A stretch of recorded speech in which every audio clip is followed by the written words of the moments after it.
اللہ وعلى آلك وأصحابك یا نور اللہ۔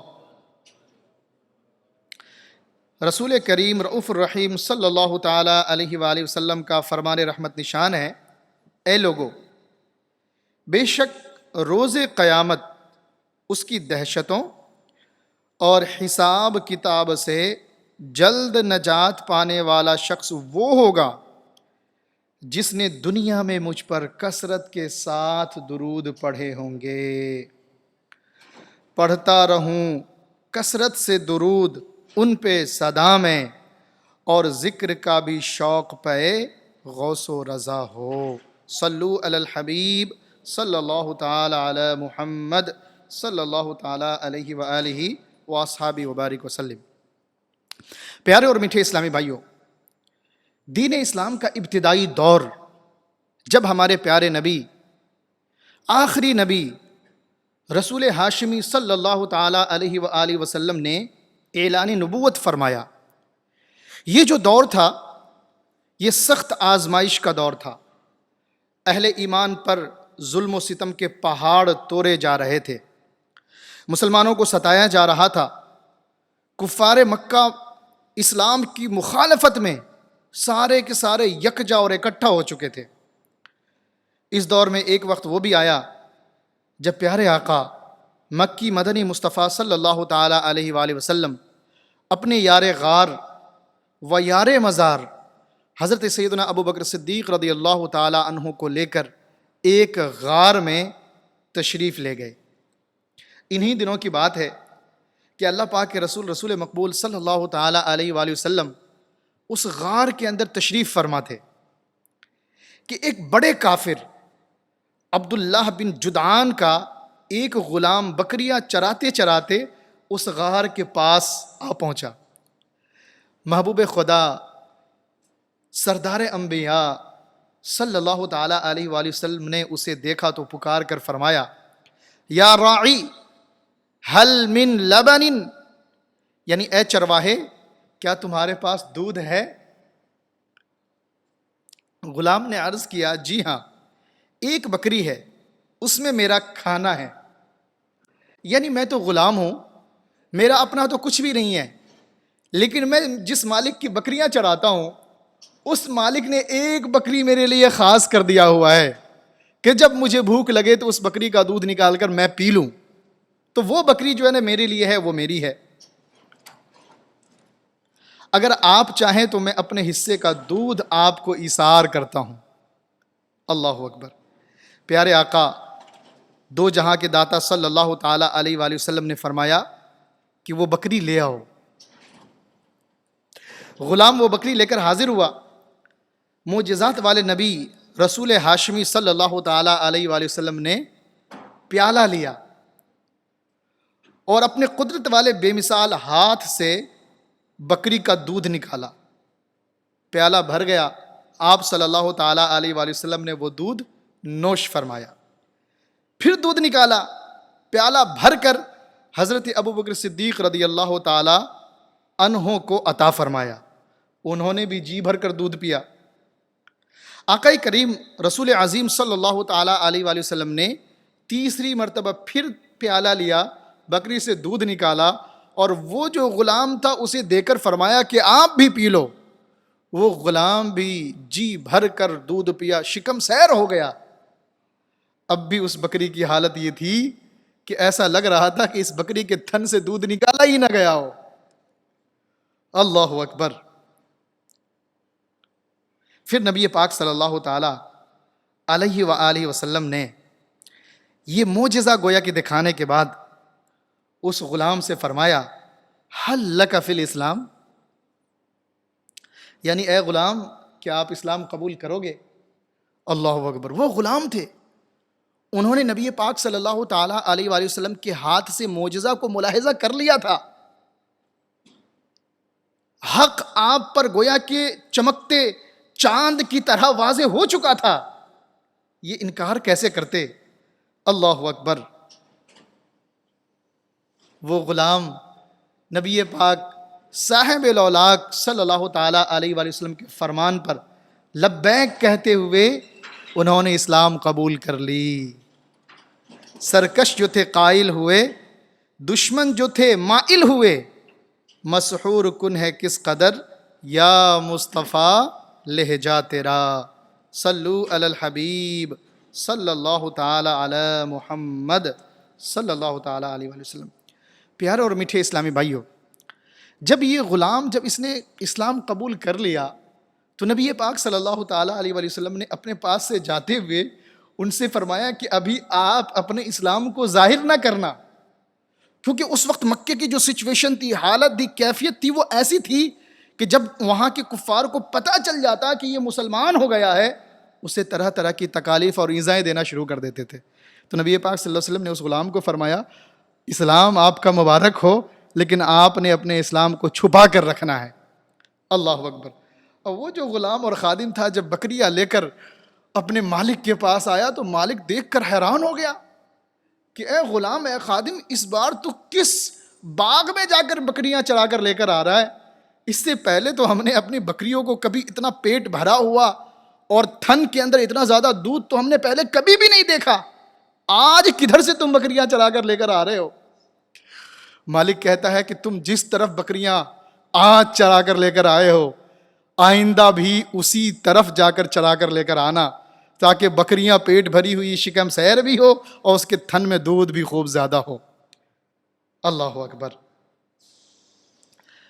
ظاہر سی بات ہے کہ انہوں نے اسلام قبول کر لیا تھا، اب مالک کی طرف سے اجازت بھی مل گئی ہے کہ جدھر بکریاں پہلے تو نے چرائی تھی ادھر ہی جا کر چرانا۔ یہ تو بےتاب ہو گئے کہ وہ رسول ہاشمی جس کے ہاتھ پر ہم نے اسلام قبول کیا ہے، بڑا اچھا موقع مل گیا ہے، مالک کی طرف سے اجازت بھی ہے، اب تو موجیں ہی موجیں، پھر جائیں گے حضور کی، پھر زیارت کریں گے، اسی خوشیوں میں مچلتے ہوئے اپنی رات گزار رہے ہیں۔ اللہ اکبر۔ صبح ہونے کا گویا کہ انتظار کر رہے ہیں، وہ سوچتے رہے ہیں کہ کب صبح ہوگی، کب میں دوبارہ چہرے مصطفیٰ کی زیارت کا شرف حاصل کروں گا۔ انہوں نے یہ رات کیسے گزاری ہوگی؟ انتظار کی راتیں یوں بھی بہت لمبی ہوتی ہے کہ شب ہجر کی درازی کوئی ان سے جا کے پوچھے، شب ہجر کی درازی کوئی ان سے جا کے پوچھے، تیری راہ تکتے تکتے جنہیں صبح ہو گئی ہے۔ شاید یہ عاشق رسول رات بھر یاد مصطفیٰ میں مچلتے ہوں گے، شاید رات بھر نیند بھی نہ آئی ہوگی، کبھی چہرے مصطفیٰ آنکھوں کے سامنے آتا ہوگا، کبھی مصطفیٰ جان رحمت صلی اللہ تعالیٰ علیہ وآلہ وسلم کی باتوں کی مہک محسوس کرتے ہوں گے، کبھی انہیں اپنا کلمہ پڑھنا یاد آتا ہوگا تو اپنے نصیب کی معراج پر جھوم جاتے ہوں گے۔ نہ جانے رات ان کی کیسے کٹی ہوگی۔ شب ہجر یوں دل کو بہلا رہے ہیں کہ دن بھر کی بیتی کو دہرا رہے ہیں، رات جیسے تیسے گزری، صبح ہوئی، آقا کریم صلی اللہ تعالیٰ علیہ وآلہ وسلم کے سچے غلام نے بکریاں لیں، غار کے قریب پہنچ گئے، محبوب ذی وقار مکی مدنی تاجدار صلی اللہ تعالیٰ علیہ وآلہ وسلم کی خدمت میں دودھ پیش کیا، چہرے مصطفیٰ کی زیارت کرتے رہے اور دین کی باتیں سیکھتے رہے۔ شام ہوئی، گھر واپس آئے اور پھر اگلی صبح کا انتظار کرنے لگ گئے۔ اللہ اللہ۔ شربت دید نے اور آگ لگا دی دل میں، تپش دل کو بڑھایا ہے بجھانے نہ دیا، اب کہاں جائے گا نقشہ تیرا میرے دل سے، تہے دل میں رکھا ہے اسے دل نے گھمانے نہ دیا۔ اللہ اکبر۔ دوسری رات بھی جیسے کٹی سو کٹی، صبح کو پھر حاضر ہوئے۔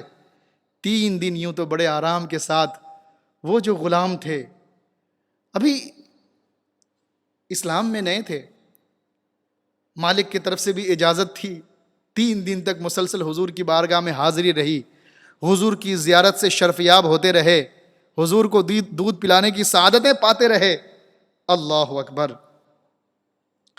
مگر ظاہر سی بات ہے کہ وہ اسلام لے آئے تھے، پرانے برے دین کو چھوڑ دیا تھا۔ جب اسلام کی ایسی عظیم نعمت انہیں ملی تھی تو تکلیف اور آزمائش کا سلسلہ تو شروع ہونا تھا۔ اللہ اکبر۔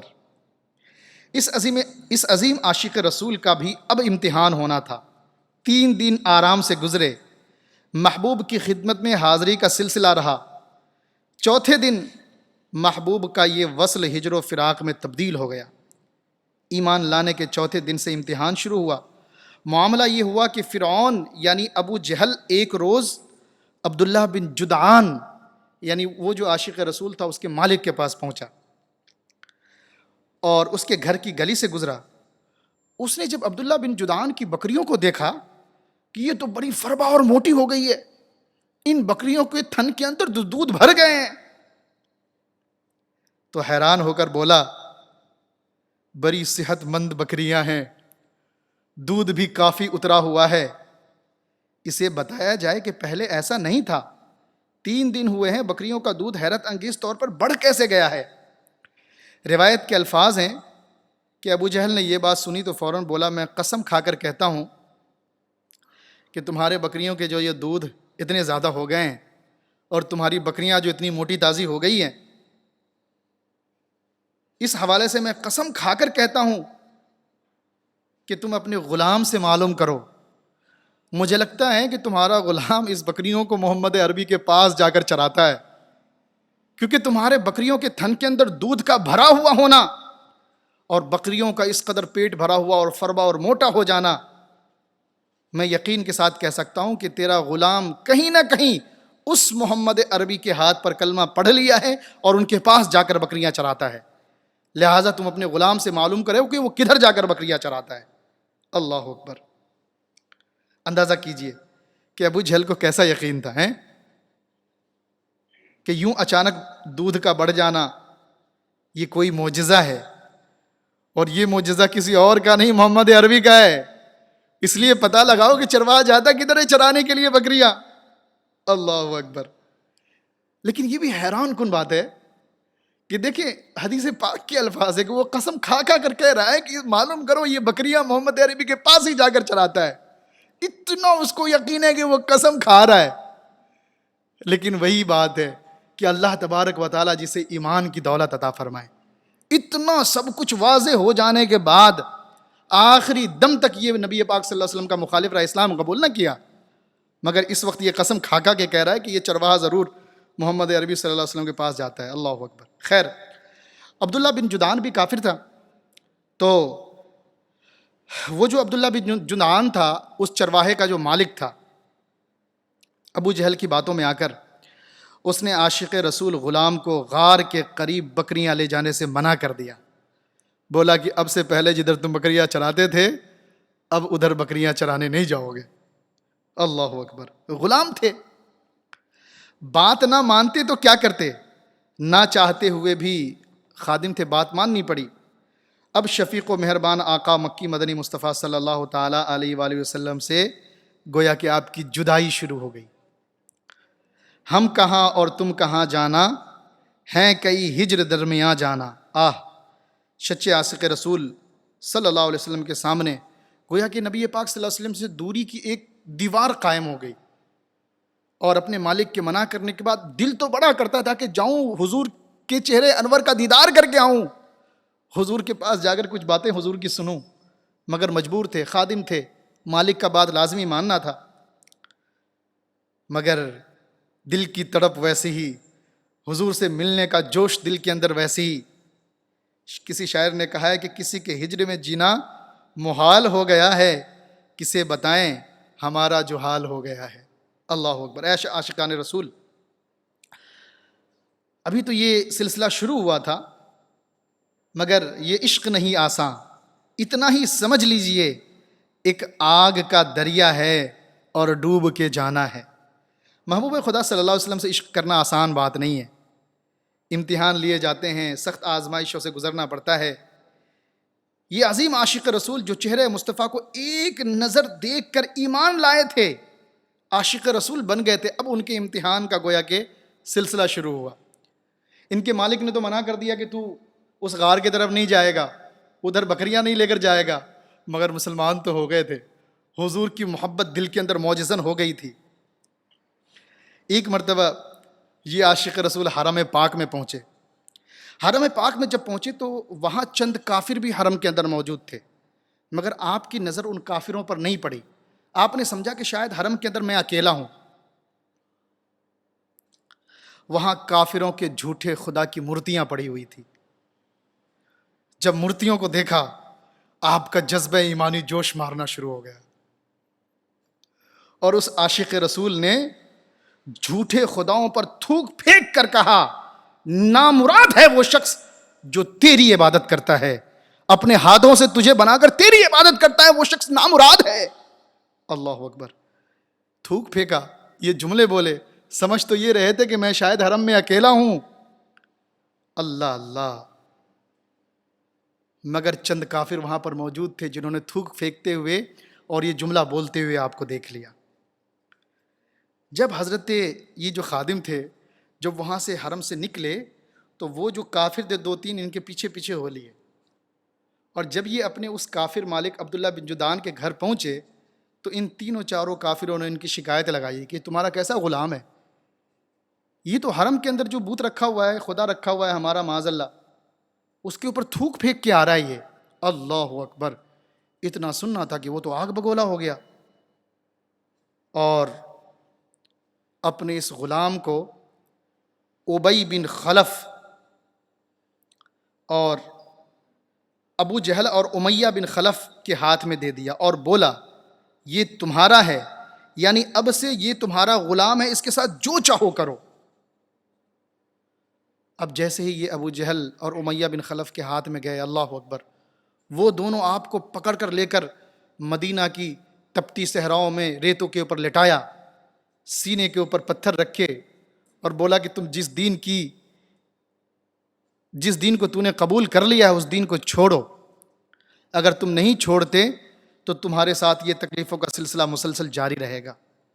اللہ اکبر، جب آپ کے اوپر تکلیف کی شدت بڑھتی اور ابو جہل اور امیہ بن خلف کی طرف سے آپ کے اوپر یہ اصرار کیا جاتا، اکفر بمحمد صلی اللہ تعالی علیہ وآلہ وسلم، جب آپ کو کہا جاتا ہے کہ محمد عربی صلی اللہ تعالی علیہ وآلہ وسلم کی رسالت کا انکار کرو، اللہ اکبر، آپ اپنی لبوں کو خاموش رکھتے، کچھ بھی نہ نکالتے، جب اور تکلیف بڑھاتے اور بولتے کہ تم جس خدا کی اس وقت عبادت کر رہے ہو اس خدا کو چھوڑ کر پرانے خدا کی طرف آؤ، آپ کی زبان سے یہ جاری ہوتا ربی اللہ، اللہ احد، اللہ احد، میرا رب اللہ ہے، اللہ ایک ہے، اللہ ایک ہے۔ غلامان محمد جان دینے سے نہیں ڈرتے، یہ سر کٹ جائے یا رہ جائے پرواہ نہیں کرتے۔ اللہ اکبر۔ ابو جہل اور امیہ بن خلف نے اور بھی کئی طرح سے حربے آزمائے، آپ کو لوہے کا لباس پہنایا اور لوہے کا لباس پہنا کر ریت پر لٹایا، ایک تو ریت کی گرمی سے لوہے کا گرم ہو جانا، جس کی وجہ سے آپ کے جسم کے جو چربیاں تھیں وہ پگھلنا شروع ہو گئی، اتنی تکالیف۔ وہ شاید سوچ رہے تھے کہ جب تکلیفیں ہم بڑھائیں گے اس کو تو یہ شاید ہمارے پرانے دین کی طرف آ جائے گا۔ وہ تب بھی یہ کہتے ربی اللہ، اللہ احد، اللہ احد، میرا رب تو محض اللہ عز و جل ہے، وہ اکیلا ہے، وہ یکتا ہے، اس کا کوئی بھی شریک نہیں۔ بڑی کوششیں کی ابو جہل نے، امیہ بن خلف نے، جب یہ کوششیں کر کر کے ان کو دین سے نہ پھیر سکا، پھر مکہ کے اوباشوں کو دے دیا، آپ کے گلے کے اندر رسیاں باندھ کر یہ اوباش، یہ پاگل انہیں گلیوں میں گھسیٹتے، گالیاں دیتے، تکالیف دیتے، طرح طرح کی ایذائیں دیتے، اس کے بعد کہتے اکفر بمحمد صلی اللہ علیہ وآلہ وسلم، محمد عربی صلی اللہ علیہ وسلم کا انکار کرو اور پرانے دین کی طرف آ جاؤ۔ وہ اس وقت بھی یہ کہتے ربی اللہ، اللہ احد، اللہ احد، میرا رب اللہ ہے، میرا رب اللہ ہے، وہ اکیلا اور یکتا ہے۔ اللہ اکبر۔ یہ تکالیف کا سلسلہ گویا کہ جاری تھا۔ اب وہ رسول عربی صلی اللہ تعالی علیہ وآلہ وسلم جنہوں نے انہیں اسلام کی دعوت دی تھی اور گمراہی سے نکال کر روشنی میں جنہیں پہنچایا تھا، اس رسول محتشم صلی اللہ تعالی علیہ وآلہ وسلم کو جب پتہ چلا کہ میرے اس صحابی کو، میرے اس محبوب کو تکلیف دی جا رہی ہے، اور جب آپ کی تکلیف کی داستان حضور کے پاس پہنچتے، حضور پاک صاحب الاولاق صلی اللہ تعالی علیہ وآلہ وسلم نے اپنے صحابہ کے سامنے ایک مرتبہ اظہار فرمایا کہ اگر کسی کے پاس پیسے ہیں تو وہ ضرور اس خادم کے لیے پے کرے اور اسے اس کافر غلاموں کی غلامی سے اسے آزاد کروائے۔ اللہ اکبر۔ حضرت ابوبکر صدیق رضی اللہ تعالیٰ عنہ کے دل پر یہ بات بیٹھ گئی. آپ نے نیت کی کہ جب بھی مجھے موقع ملے گا میں ضرور ان کو ان کافر کی غلامی سے آزادی دلاؤں گا. حضرت ابوبکر صدیق رضی اللہ تعالی عنہ، آپ نے عبداللہ بن جدعان اور یہ ابو جہل اور امیہ بن خلف، ان لوگوں کو ان کی جو قیمت تھی اس سے کئی گنا زیادہ رقم دے کر اس غلام کو آزاد کروایا. جب وہ غلام آزاد ہوئے، آئے ہے پہلے سے زیادہ عشق تھا، آنکھوں میں پیار تھا، دل کے اندر تڑپ تھی کہ پہلے تو غلامانہ زندگی ہم گزار رہے تھے، اب تو آزاد ہیں، اب تو ہم آزاد ہیں، اب حضور کی صحبت میں جا کر وہیں ہمارا اٹھنا اور بیٹھنا ہوگا، جب تک چاہیں گے حضور کے رخ زیبا کی زیارت کرتے رہیں گے. اللہ اکبر. اور وہ پھر حضور کی خدمت میں حاضر ہوئے. حضور پاک صلی اللہ تعالیٰ علیہ وآلہ وسلم نے ان کو اپنی گویا کہ فیملی کا ایک حصہ بنایا، اور جتنے بھی فائنینشلی جو معاملات تھے وہ سارا آپ کے سپرد کر دیا. پیارے اور میٹھے اسلامی بھائیوں، آپ جانتے ہیں یہ صحابی کون تھے؟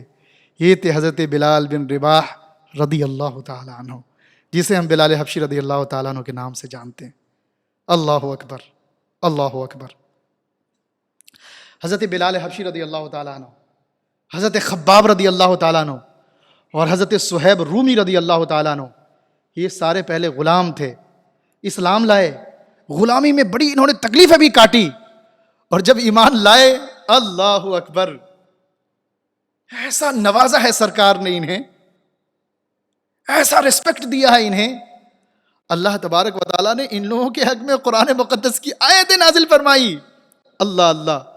حضرت خباب رضی اللہ تعالیٰ عنہ سے مروی حدیث پاک ہے، فرماتے ہیں کہ حضور پاک صلی اللہ تعالیٰ علیہ وسلم کے پاس ہم لوگ بیٹھے ہوتے حضور کے پاس. بولے جب حضور پاک صلی اللہ علیہ وسلم تھک جاتے تو ہمیں وہیں پر چھوڑ دیتے اور اٹھ کر خود روم میں چلے جاتے. اللہ تبارک و تعالیٰ نے قرآن مقدس کی آیت کریمہ نازل فرمائی، اور اس آیت کریمہ کے درمیان یہ فرمایا وَلَا تَطْرُدِ الَّذِينَ يَدْعُونَ رَبَّهُمْ بِالْغَدَاةِ وَالْعَشِيِّ يُرِيدُونَ وَجْهَهُ. ان لوگوں کو جو آپ کے پاس بیٹھتے ہیں انہیں اپنی جگہوں سے نہ اٹھائیں، جو صبح و شام رب ذوالجلال کا ذکر و اذکار کرتے ہیں، اور ذکر و اذکار کرنے میں ان کا مقصد یہ ہے کہ وہ اپنے رب کی رضا کے لیے کرتے ہیں، دنیاوی کوئی جاہ و حشمت ان کے دل کے اندر نہیں، بلکہ وہ اپنے رب کو راضی کرنے کے لیے صبح و شام ان کا تذکرہ کرتے ہیں. اللہ اکبر. حضرت خباب رضی اللہ تعالیٰ عنہ فرماتے ہیں کہ جب یہ آیت کریمہ نازل ہوئی تو حضور مجھے اتنا قریب بٹھاتے کہ بولے ہمارے پیر اور ہمارے زانو حضور کے زانوں سے ٹچ کر جاتے تھے، اور حضور بالکل مجھے اپنے قریب رکھتے. فرماتے ہیں کہ جب ہمیں ضرورت پڑتی تو ہم حضور سے اجازت لے کر چلے جاتے، مگر حضور کے درمیان ہم جب تک بھی موجود رہتے حضور ہمیں تنہا چھوڑ کر نہ اٹھتے تھے. اللہ اکبر. کیسی محبت اور کیسا مقام اللہ تبارک و تعالیٰ نے انہیں دیا. حدیث پاک ہے، حدیث معراج کے اندر آیا ہے، مسند احمد کے اندر یہ حدیث پاک ہے کہ نبی پاک صاحب الاولاق صلی اللہ تعالیٰ علیہ وآلہ وسلم نے فرمایا کہ جب میں نے مجھے جب جنت کی سیر کروائی گئی تو میں نے جنت کے اندر حضرت بلال کے پیر کی آواز سنی. میں نے صحابی سے پوچھا کہ یہ کس کے چلنے کی آوازیں آ رہی ہے؟ جبریل امین نے بتایا ہے کہ یہ کوئی اور نہیں، یہ آپ کا خادم حضرت بلال بن رباح کے چلنے کی آوازیں ہیں. اللہ اکبر. اور میرے میٹھے اسلامی بھائیوں، آپ اندازہ لگائیں کہ کتنی مشقتیں، کتنی محنتیں انہوں نے جھیلی اپنے ایمان، اپنے اسلام کو بچانے کے لیے، مگر یہ ہے کہ اللہ تبارک و تعالیٰ نے بلندی کیسی دی، رتبہ کیسا بلند کیا. اسی لیے ہمیں یہ چاہیے کہ ہم ان کی سنتوں پر عمل کرتے ہوئے جب ہمیں کوئی تکلیف پہنچے اور کوئی مصیبت آئے تو وہاں پر ہمیں ہر لمحہ ہر آن اپنے دین اور اپنے مذہب کو مضبوطی سے تھامے رہنا چاہیے، اس مصیبت میں صبر اور شکر بجا لانا چاہیے. اللہ تبارک و تعالیٰ ہمارے بھی ایمان کی، ہمارے آل اولاد کے ایمان کی حفاظت فرمائے، اور جھوٹ بولنے سے، ہر طرح کے معاملات سے رب ذوالجلال ہمیں محفوظ فرمائے. حضرت بلال حبشی رضی اللہ تعالیٰ عنہ جب حضور کے خادم میں خاص مقرر ہوئے اور پوری زندگی آپ حضور کی خدمت میں رہے غلامی سے آزادی کے بعد. بعض راویوں نے لکھا ہے کہ آپ کا ایک بھائی تھا، ان کا نام خالد تھا. بولے اپنے بھائی کے رشتے کے لیے اپنے بھائی کو لے کر ایک صحابی کے گھر پہنچے اور ان کو بتایا کہ ہم پہلے غلام تھے اور اللہ نے کرم فرمایا، ہمیں آزادی دی. ہم پہلے گمراہی میں تھے، اللہ تعالیٰ نے ہمیں اسلام کی دولت عطا فرمائی. پہلے ہم بہت غریب اور محتاج، مسکین اور فقیر تھے، اللہ کریم نے مجھے غنی اور مالدار بنا دیا. ہمارا یہ اسٹیٹس ہے. اگر آپ چاہو تو ہمارے بھائی سے اپنے بچی کا رشتہ کر لو، ہمیں خوشی ہوگی. جب اس گھر والوں نے سنا یہ ساری چیزیں تو وہ بخوشی جو ہے نا آپ کے بھائی کا رشتہ قبول کر لیا، بات طے ہو گئی. راوی لکھتے ہیں کہ جب حضرت بلال حبشی رضی اللہ تعالیٰ عنہ گھر سے واپس آئے تو آپ کے بھائی نے آپ کو پکڑا اور کہنے لگا، بھائی شادی میری ہو رہی ہے، کوئی ریسپیکٹ ہوتی ہے. آپ نے تو وہاں جا کر پرانی داستانیں کھول دی، اب کی باتیں بتاتے کہ الحمدللہ حضور کی صحبت ہمیں میسر ہے، مسلمان ہوں، مال و دولت کے حوالے سے بھی کوئی کمی نہیں ہے، حضور کی صحبت میسر ہے اور اولین اسلام قبول کرنے والے میں ہم لوگ ہیں. آپ کو یہ ساری چیزیں بتانی تھی تو آپ نے پرانی داستانیں کہ ہم غلام تھے، تو ہم محتاج تھے، تو ہم گمراہ تھے، یہ ساری چیزیں آپ نے بتائی.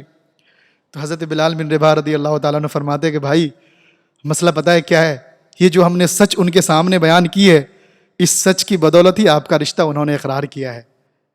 اگر ہم بعد کی چیزیں بتاتے، پہلے کے چھپاتے، تو ہو سکتا ہے کہ یہ رشتہ قبول ہی نہیں کیا جاتا. تو آپ دیکھیں کہ صحابہ کرام کا اور ان کا انداز کیسا تھا اور کس انداز میں اپنے ظاہر کو اور باطن کو یکساں رکھنے کی کوششیں کیا کرتے تھے. اللہ کریم ہمیں بھی اپنے ظاہر اور باطن کو یکساں رکھنے کی توفیق عطا فرمائے.